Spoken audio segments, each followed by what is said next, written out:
So where's that balance of being respectful and still being convicted and not, coming across as uncoachable?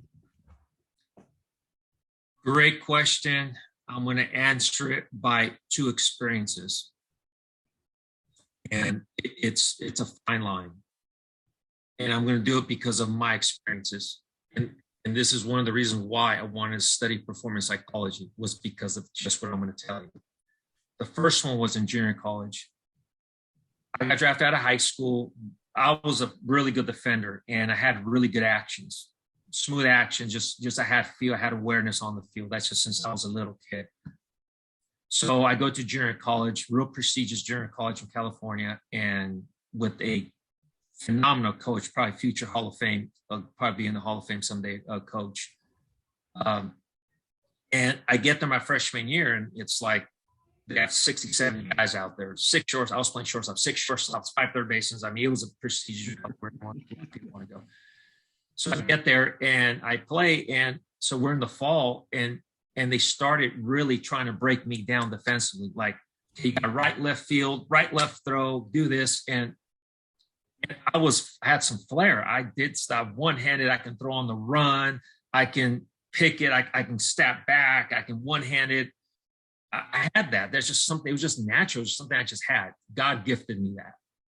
Well, I get there and I went backwards. I started thinking about it. And I'm telling you, I got to a point where I couldn't catch the ball, something I would do so natural. Wow. And I just it was so like, I had to think about it and like, well, oh shoot, my foot wasn't right. Or if I would catch a ground ball, come on, let's go. The coach there would tell me, let's go. You're not that good. Quit one-handed and, set your feet and, quit throwing on the run. You're not that good. This isn't the big leagues. And so my nickname, they started nicknaming me Big League. I'm like, gosh, man. And I couldn't do it. And I'm like, so I wanted to transfer. I couldn't handle it anymore. Like, this isn't good. And before you know, I started going down and down and down in the depth chart. Before I know, I couldn't even take infield and outfield because we had so many people that when you're not one of the guys, you wouldn't take it. And that hit my pride. I'm going, man, and I turned down a scholarship to a Division II school, full ride to go to that junior college. I'm going, I had a full ride, my school paid for it. Now I'm on the bench of the junior college. I go, this isn't right. So I wanted to transfer and like, I wasn't happy. And so when the coach talked to me, I talked to the coach. He goes, look, Bobby, he goes, I think you'd be one of the best shortstops to ever play in this program. But, you just right now, you got to win the spot. And I said, well, I told him, the coach, I go, I know that, but I go, I forgot even how to put my glove on. It's like, it's ridiculous. I had to think about everything. And that's something I would do natural. Now it's not coming natural. And I felt like it took it away. So the winter went on. This is now going on like Christmas break, January. We come back from Christmas break. He has a meeting with me and says, Bobby, I want to say sorry. From here on out, do what you want to do. Do it your way. We really have broken it down too much for you. And now it's like, you're going backwards. And I went, thank you. But it was almost too late because I was like, even though I want to do it my way, I forgot. It's like, it was like, I just couldn't do it. Bottom line is that I finally was able to do it. I played my freshman year towards the end. As the season went on, I ended up playing because a guy got hurt. So they gave me the opportunity. I did okay. Come back for my sophomore year, and I just went off. And the rest is history. I get drafted again, junior college All-American, whatever. And I did good. And defense, it was something they just left me alone. And I started picking. That's one story.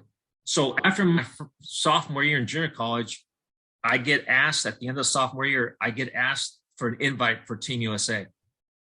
So now I get for Team USA, I get an invite. I'm going, wow. I'm like, no way. I go, this is incredible. I never would have thought that. The year before was the Olympics. So I watched the Olympics in 88. And I'm like, no way. I go, I'm getting invited. So I was so pumped just to go try out for Team USA, and especially as a junior college player. So I go and I try out and I make the team, which I'm like, no way. And it's like, I can. The coach is like, Bob, they like me a lot. The coaches there on the team because I can pick it. I was a little bit light with the bats. But anyways, I go off that summer. we play Japan, and I become MVP of the Japan series, and hit 4 home runs in the 7-game series against Japan. And it's like, I'm like going, I've never hit like this, like I just went out because my confidence was so high. So I just go off. So I got drafted that June, and then I didn't sign because I was going to go to Long Beach State. I had signed a letter of intent Long Beach State, and I'm going to go play. And so as the summer went on, when they started seeing me go off, the Mariners, Seattle Mariners, were going to go see me play. I go, oh, what's going on? So my bonus kept going up, and I kept saying no.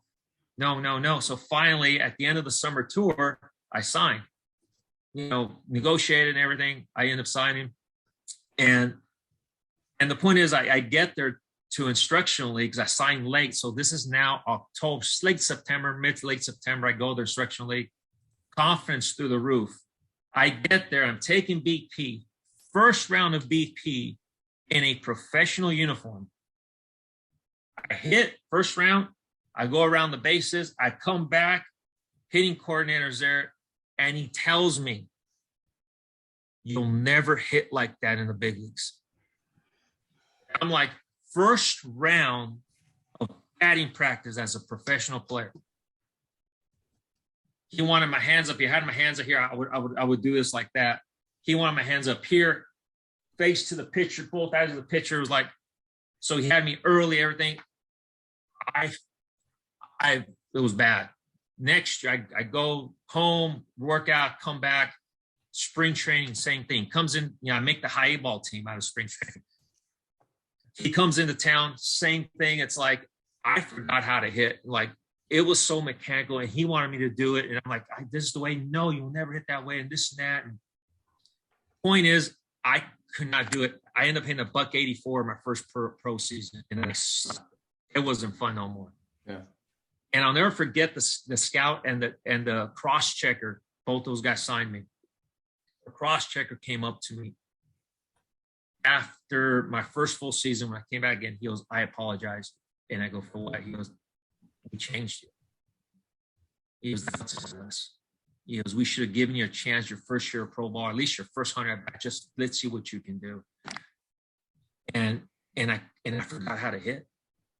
Yeah. So the point is, after I get released and whatever, I go to play in Mexico, and the hitting coach in Mexico sees me and says, "What are you doing?" I go, "What do you mean?" He goes, "You can hit 20 home runs a year, and you're trying to go the other way." And I go, "Well, that's what they're showing me, inside out in a way." He's like, this is Mexico. I'm like, and all of a sudden the guy goes, "I want you to pull everything." And I'm like, no one ever said that. First of all, no one ever told me that was going to be good. No one ever told me that you got some pop. Let's work it. Let's go.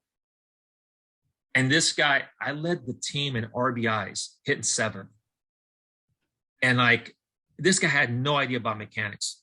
He just got me feeling, let's go. You got power in you. Quit thinking that way. And I'm telling you, it was career changing for me. I didn't know, at that time, I didn't know anything about the swing. He didn't teach me swing. He just like, let's freaking go. And so these are two things I'm saying. What do you do with the player? Like, hey, they want you to correct this. To me, it's like, I didn't speak up. But when I spoke up is when it changed, and like, okay, because the bottom line is the result. Now I would say this, look, tell your coach, just give me a chance just to kind of make these adjustments. If I don't see it, if you see that in the game I'm not doing it, then I'll buy in. It's true, because it's all about the game, but give the guy a chance to see what he can do.